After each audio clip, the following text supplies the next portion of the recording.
अस्सलाम वालेकुम, कैसे हैं आप सब। उम्मीद है ठीक होंगे, हैरियत से होंगे। अल्लाह ताला सबको ठीक रखे और अपने हिफ्ज़-ओ-मान में रखे। नेक्स्ट वीडियो मेरी अपलोड होगी इंशाल्लाह कल तक, फैमिली परमानेंट वीज़ा के हवाले से। उसमें कंप्लीट डिटेल से बता दिया है। वो ख़ास तौर पर उन लोगों के लिए जिनका प्रोफेशन ठीक है लेकिन डिग्री की प्रॉब्लम है, या फिर जो फैमिली को परमानेंट वीज़ा पर नहीं बुला सकते, प्रोफेशन की प्रॉब्लम है, उनके लिए वो वीडियो मैंने अपलोड की है। कंप्लीट देखनी है आपने और शेयर करनी है। और सेकंड, जो फैमिली को विज़िट वीज़ा पर बुलाते हैं, ज़ाहिर सी बात है परमानेंट वीज़ा पर नहीं बुला सकते तो वो विज़िट पर बुला लेते हैं। और जब फैमिली को भेजने का टाइम आता है तो उनका दिल उदास हो जाता है, परेशान हो जाते हैं, अपसेट हो जाते हैं। फैमिली भी अपसेट हो जाती है, फैमिली से ज़्यादा आप अपसेट हो जाते हैं कि भाई फैमिली को भेजने का टाइम आ गया, क्या करें, दिल उदास हो जाता है ना।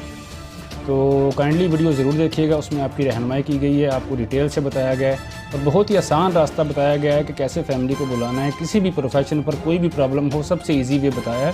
तो वीडियो को ज़रूर देखना है और शेयर करना है।